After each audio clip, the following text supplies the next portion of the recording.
Ladies and gentlemen, the story you are about to hear is true. The names have been changed to protect the innocent. Dragnet is brought to you by Chesterfield, made by Liggett & Myers, first major tobacco company to bring you a complete line of quality cigarettes.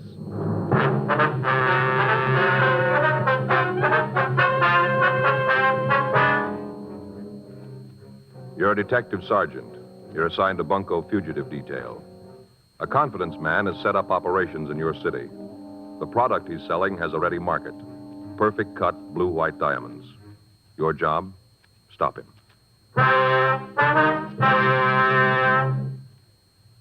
Today, you'll hear these three words everywhere. Chesterfield's for me. The cigarette tested and approved by 30 years of scientific tobacco research. Chesterfield's for me. The cigarette with a proven good record with smokers. And first cigarette to have such a record. Chesterfield's for me.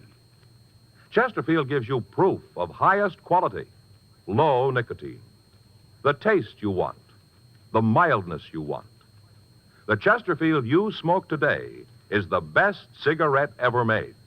And best for you.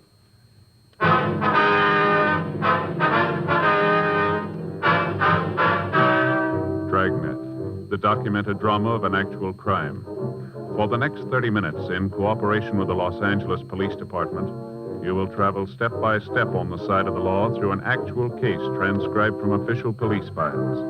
From beginning to end, from crime to punishment, Dragnet is the story of your police force in action. It was Tuesday, November 9th. It was warm in Los Angeles. We were working the day watch out of Bunko Fugitive Detail. My partner's Frank Smith. The boss is Captain Didion. My name's Friday. I was on my way back from the record division, and it was 11:40 a.m. when I got to room 38. Bunko Detail. Did it check out? Yeah, there's 3 possibles. Descriptions don't match too well. We'll have to check them all out, I guess. Uh-huh. DeBetta was just in, said he'd give us a hand. That's good. Should we get on it? Yeah. Any calls? No, let's go. I got it. Bunko Fugitive, Friday. Yeah. Yes, ma'am. Well, I'm not sure. No, the officer that handled the case isn't here right now. I wonder if I could take a message.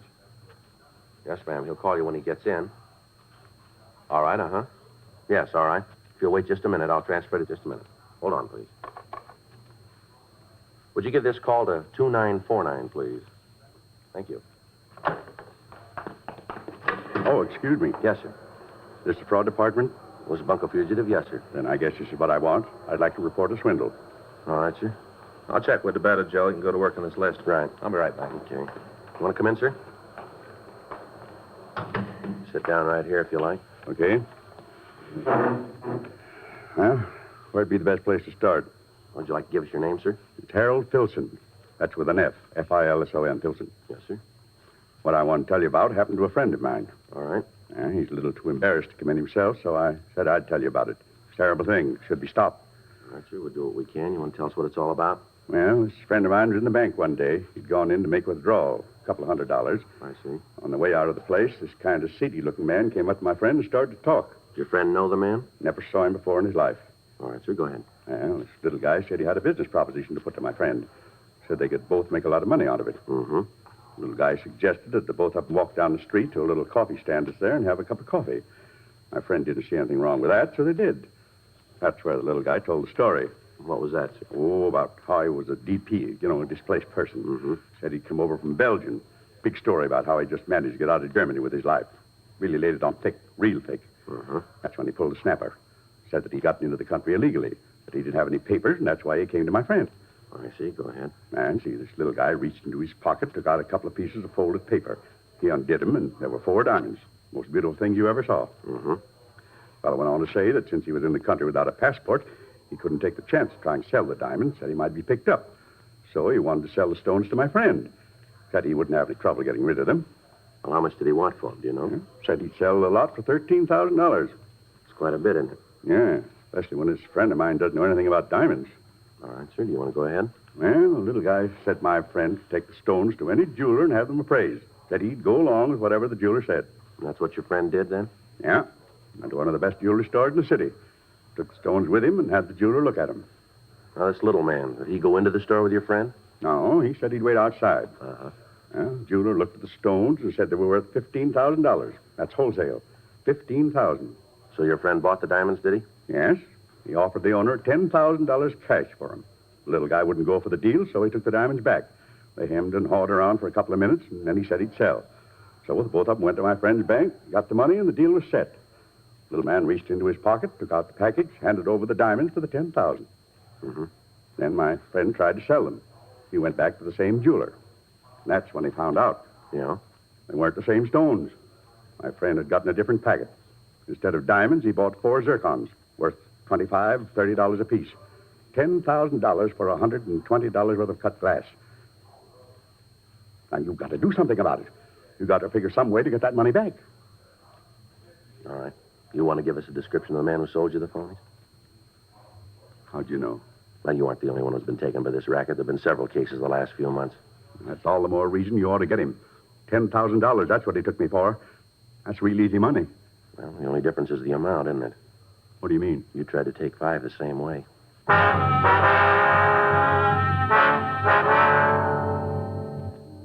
Frank came back to the office, and I filled him in on the story Harold Filson had given me. The victim gave us a complete statement and a description of the man who'd victimized him. He also gave us the address of the bank where he'd been approached. After that, Filson was taken down to the mug room and shown photographs of known confidence men who had used the same M.O. A local and an APB were gotten out, carrying the description of the suspect as well as a complete description of the clothes he wore and the method he used in approaching the intended victim. We got the name of the jeweler who had appraised the diamonds, and we asked the victim if we could keep the stones until we'd finished our investigation. He gave us his consent, and we signed a receipt for the zircons. 1:46 p.m., Frank and I drove out to the Hollywood area where we talked to Saul Maurice, the owner of the jewelry store. If you'll wait, I'll get my loop and check them for you. We'd appreciate that. No trouble. Probably should have known there was something wrong when I came in here. The average man doesn't carry $15,000 in unset diamonds around with him. Let me see the stone. Sure, here you are. Take a look at these, if you will. Mm-hmm. Well, the same ones, same as the diamonds. What can you tell us about them? Well, they look as if they were cut in this country. Yeah? Why do you say that? Facets, they're cut longer than European stones. Oh. Mm-hmm. Now, they were made in America. Is there any way we could tell where? No. Whoever did it, though, knew what he was doing. I remember the diamonds. Beautiful. You mean the real diamonds were just like these, then, huh? Yes, there was a 125 round, 2 1-carat marquee, and a 403 square cut. You sure about the size, are you? Reasonably, yes. I didn't weigh them at the time, but I did use a mo gauge on them. That's what they checked out. You can't give us any idea, then, where the zircons might have come from? No, I'm sorry. I can give you a list of the men in Los Angeles who might have done it. We'd appreciate it. No trouble at all. You want to take these with you? Yes, sir. Say, I don't understand. Why would a legitimate diamond cutter make these imitations? Well, if a person ordered them copied, there'd be no reason not to. Quite often, people don't like to wear genuine stones. Occasions when good imitations do just as well. That's what probably happened here. Uh-huh. Whoever it was probably ordered a melange lot. I went ahead with it. Well, now, the stones he brought in the first time were real, weren't they? Yes, fine, high color, beautifully cut. Especially this square. I'll get those names for you. Thank you. Say, I wonder if you'd tell me something. Well, what's that? Well, my wife's been looking for something to clean her engagement ring. You know, it gets dirty down the little prongs that hold the diamond. Wonder if you could recommend something to clean it. I'll tell you what, next time you're in the area, bring the ring in. I'll be glad to clean it for you. Well, the problem there is she doesn't want to take it off, I guess. I don't think she'd go for me taking it all day. Well, I'll tell her to take it into the jeweler in the neighborhood. He'll be glad to do it. Thanks, sure appreciate it. No trouble at all. Now, here's the list. Thank you. Sure hope you can find the man who sold the phonies. Yes, sir, so do we. Every time somebody gets stung buying diamonds, it makes them leery from then on. Hard on the legitimate people in the business. Yes, sir, we can understand that. Jewelers Alliance has been saying it for a long time. Know your jeweler and you'll get value received. A guy like this makes it twice as rough on honest men. Well, that's the way it is most of the time. Always seems like the honest ones get hurt. Well, maybe not always. What? We hope it's going to work the other way this time.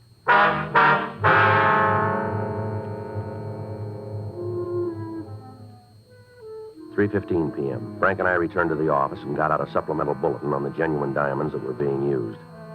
We checked with Captain Didion, and he assigned 2 more officers to help us in checking out the list of diamond cutters in the area.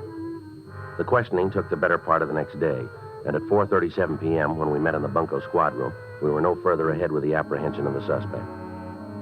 During the week that followed, we continued to talk to the lapidaries in the Southland area, but they were unable to give us any leads as to who might have made the copies. On Monday, November 22nd, we received another complaint. An elderly woman who identified herself as Mrs. Myra Hacken told us that she'd been swindled out of $12,000. The story she gave us was almost identical with the one we'd gotten from Harold Filson. The description of the suspect was the same.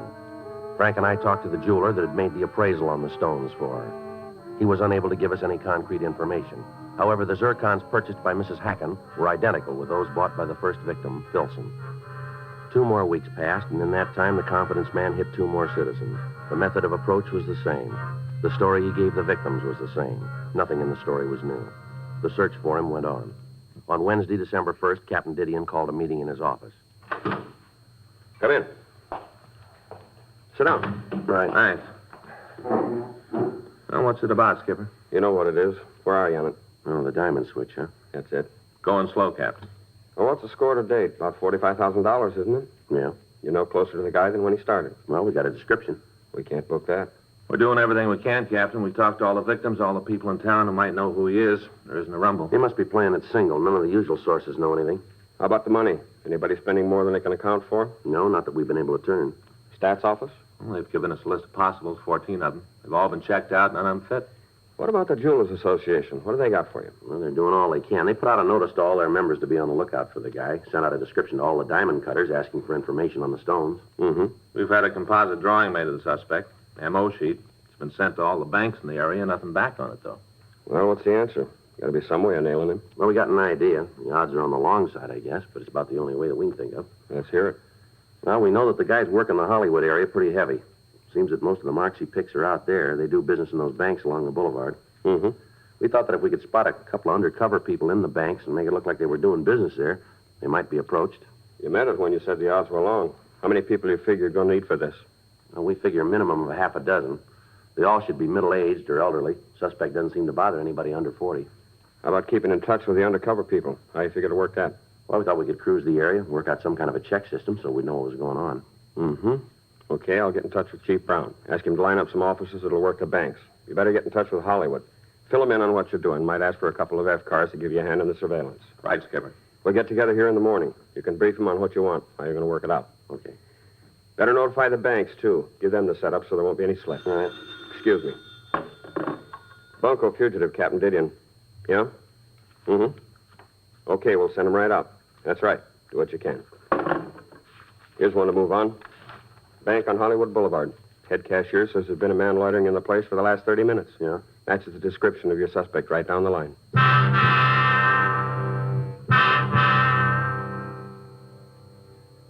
The man had been detained until we got there. We were told that the suspect had entered the bank at approximately 11:40 a.m. and that he'd been observed by the bank guard. When the man's movements had aroused the guard's suspicions, he'd notified the cashier, and he in turn had called us when he noticed the similarity between the suspect and our bulletin. We asked the suspect to step out to our car so we could question him. He appeared to have been drinking, but he was cooperative. He got into the back seat with Frank, and we asked him to show us his wallet. Hey, my wallet. Is there any money in it? Well, I don't know if that's any of your business. You got any money in the wallet? Well, it might be a couple of bucks, yes. Then again, on the other side of the fence, there might not. All right, mister. Take the money out and hand the wallet to me. Ain't none. I'm broke. All right, let's have it. Sure, I like to cooperate. Always like to cooperate. All right. Is your true name Samuel Gerald Pugh? That is correct. Ever been arrested? That, gentlemen, is my life story. Is that right? It certainly is. Many's the happy hour I've spent in your main jail. Delightful place. Referred to in the trade as the Gray Bar Hotel, you know. Yeah, what was the charge? I believe that's referred to in the trade as a 4127 ALAMC. Drunk, huh? Oh, now, if you don't mind, officer, well, you wouldn't put it just that way. It sounds so completely undignified. Completely. What were you doing in that bank?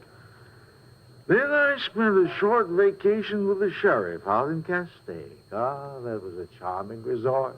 Look, what were you doing in the Delightful. bank? Then I spent a short vacation with the sheriff out in Castaic. Ah, that's a charming Why were resort. you in the bank? I've also enjoyed the hospitality of the authorities in San Francisco, Oakland, and in Now, Beaumont, you look, mister, Texas. we're not playing a game with you here. You come up with some straight answers and come up with them fast. Sir? Yeah. Well, I'm trying to the best of my ability to answer your questions in the order that you present them. Now, I'm still working on the initial one, you understand?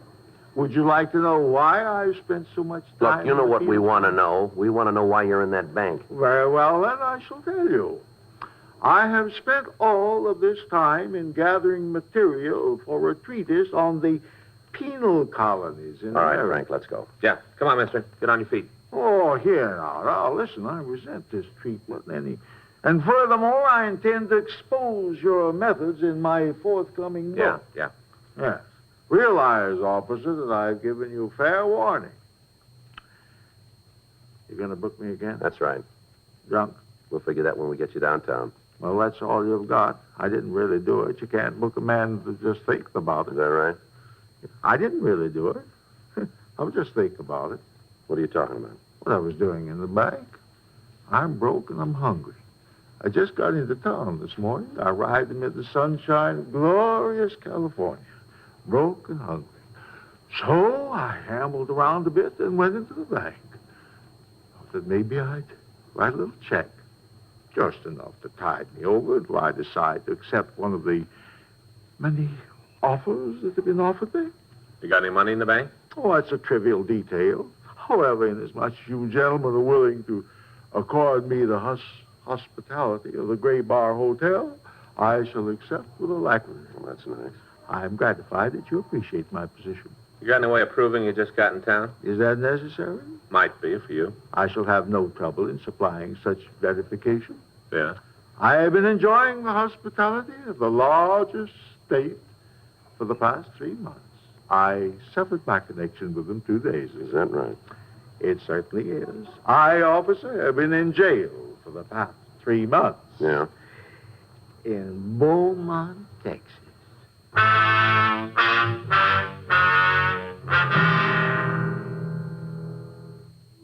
The suspect was taken to the city hall and held for further investigation.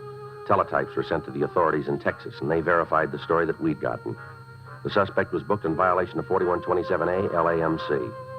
The following morning, Frank and I, along with Captain Didion, briefed the police officers chosen by Chief Brown. We told them the suspect's M.O. We gave each of them copies of the composite drawing that had been made. At 10:30 that morning, the plan was put into operation. It continued through the weekend without results. During that time, we received no new complaints regarding the confidence man. Wednesday, December 8th, Frank and I checked into the office. I want to call Faye. Tell her what time I'll be home. Okay. You want to check the book while you're there? Yeah. I got it. Bunko Fugitive, Friday. Yeah. Okay, where? Yeah, we know where that is. Right. See you there. Guess you'll have to call Faye later. What do you mean? Suspect. Yeah? He's setting up a mark in a coffee shop out on Hollywood Boulevard right now.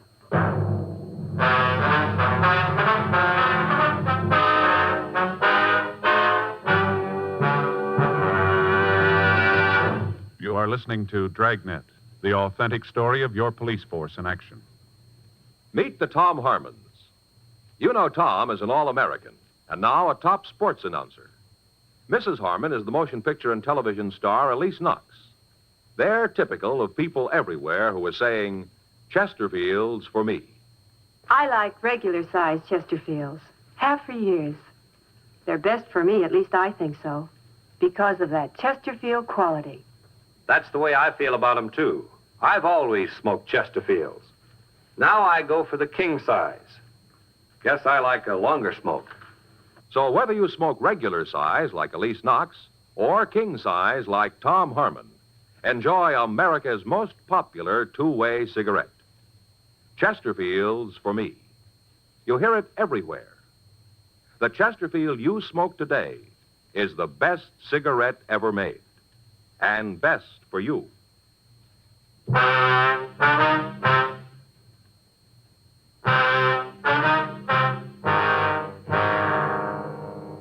The call had come from one of the undercover people that we'd planted in the banks on Hollywood Boulevard. The policewoman told me that a man answering the description had approached her and offered to sell her some unset diamonds. The suspect had suggested that they have a cup of coffee while he explained the deal to the victim. After they'd reached the coffee shop, the policewoman excused herself and put in the call to us.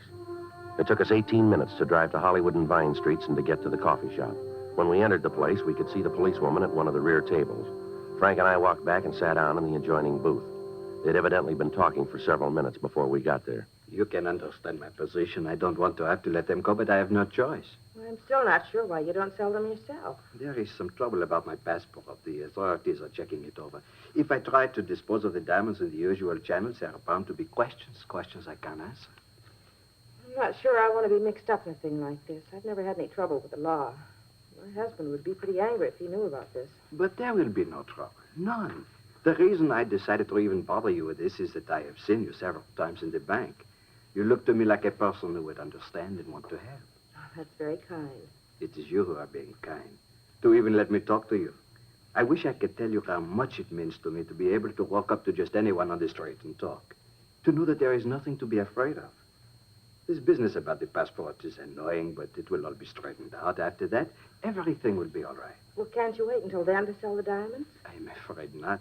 I have bills. I must pay my attorney, my family. They must be taken care of. I need the money now. Well, I'm still not sure. Kind lady, let me show you the gems. Just let me show them to you and then decide. Yes, sir? Coffee, please. Yeah, coffee. 2 coffees right away. There. Just look at them. Have you ever seen anything so beautiful in your life? Oh, they are nice. These are all we were able to get out of the country. Weeks before we left, we sold everything we owned to buy them. You know, in Europe, diamonds are about the only thing that has a set value. If I were to tell you the trouble we had in getting them, but that would take too long, and I have already taken too much of your time. Not at all. How much are you asking for them? On the market, they are worth in American dollars at least $10,000. Oh, I could never pay that much for them. But you would not have to. I don't understand. It is simple. You take them to any jeweler in the city, anyone at all. You pick him out. Take the diamonds to him, ask him what they are worth. Then come back to me and we can make the transaction. You see what he will offer you for them. You will see that what I have said is the truth. You can buy them from me. I will get the money I need. Then you can sell them to the same jeweler and make a handsome profit. Go ahead, take them. I will wait for you here. You'll trust me with them? Certainly. I knew when I saw you in the bank I could depend on you. I trust you with my life savings. All right, let's go. Yeah. Something I can do for you, gentlemen? Police officers, you're under arrest. On what charge? Grand theft.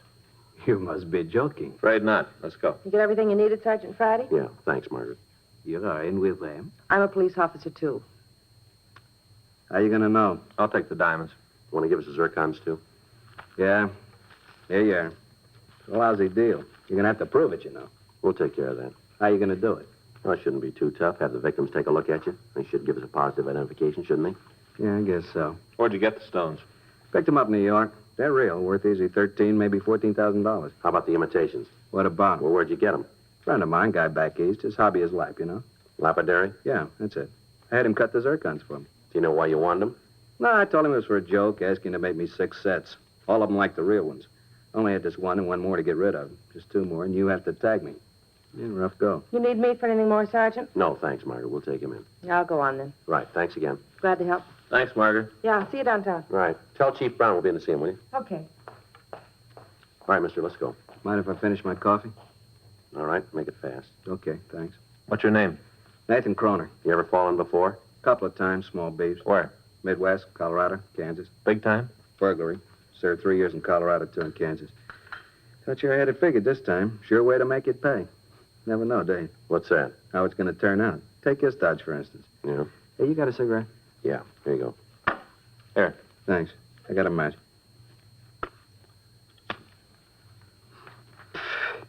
You know, this would never work if you tried it with honest people. Is that right? Sure.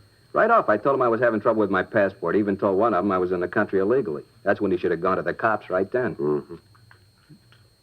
Gonna miss that. What's that? The coffee. Gonna miss it. Anyway, if every one of them didn't have a little thievery in them, isn't a con game in the world it'd work. You ever think of that? Yeah, once in a while. I hand over a bunch of diamonds. Now, I know they're worth a minimum of $15,000. Worth that anywhere in the country. Mm-hmm. So what happens? The mark takes them into a jeweler and finds out they're worth that much, and right away he's out to try to make a fast buck for himself. He comes back, tells me they're only good for $10,000. You see? Thieves. Mm-hmm. You about finished with that coffee? Yeah. Now, the mark stands to make himself a couple of $1,000 going in, but that isn't enough. He's going to take me for more. It wouldn't work if they weren't thieves at heart. Well, that still doesn't give you the right to take them. I suppose not. I get a real kick, though, out of figuring what they look like when they find out they're stuck with a handful of cut glass. Must be real yaks to see that luck. And how about that coffee? Come on, let's go. Yeah. Okay, I'm with you. All right. You pull this Dodge anyplace else in the country? Not me. This is the first place. Figured if I scored good here, I could take it easy. You know, work a bit, maybe once a year in a different city. Keep moving. Don't make any difference how they talk or what kind of clothes they wear. A mark's still a mark. I just had a bad deal. Going good, I could have lived off of it for years. That's what you wanted, huh? Yeah, just a deal to keep me in clothes and food. Roof over my head, nothing big. Well, it all worked out then, didn't it? What? That's what you're going to get. Come on.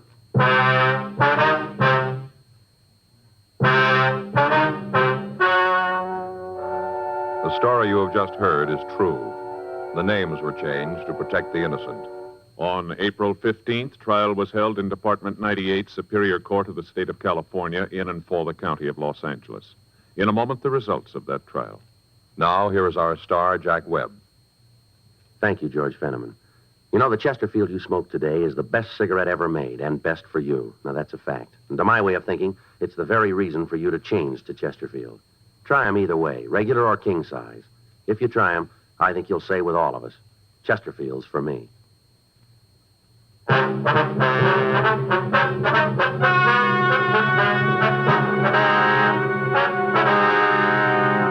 Nathan Austin Kroner was tried and found guilty on 4 counts of grand theft and received punishment as prescribed by law. Grand theft is punishable by imprisonment for a period of not more than 1 year in the county jail, or for a period of not less than 1 nor more than 10 years in the state penitentiary. Ladies and gentlemen, crime has reached a new high. Over 2 million major crimes were committed last year in the United States. You and your loved ones, your lives and property are threatened. Now, during National Crime Prevention Week, the National Exchange Clubs urge you to act to protect yourself and your country. Go to church this Sunday and every Sunday. The nation needs the great moral vitality which springs from church-going men and women. And remember to be alert and be on the lookout for ways to prevent crime. Help your police force and your community reduce the crime rate.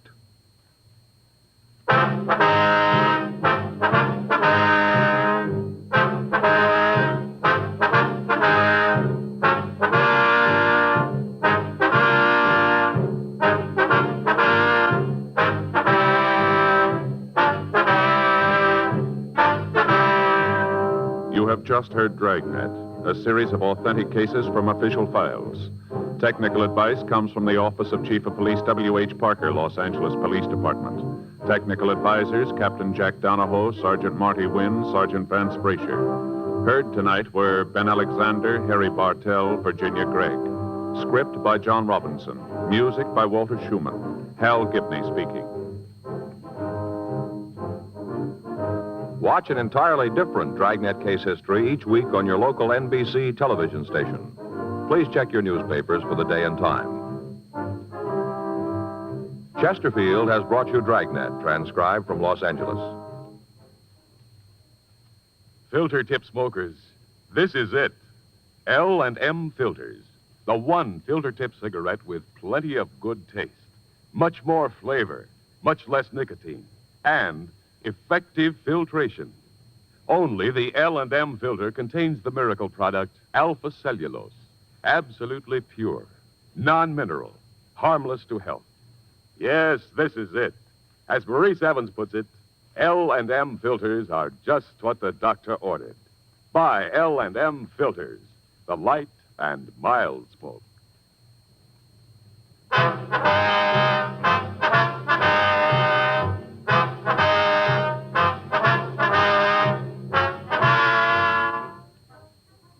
Hear Rocky Fortune following John Cameron Swayze and the news on the NBC Radio Network.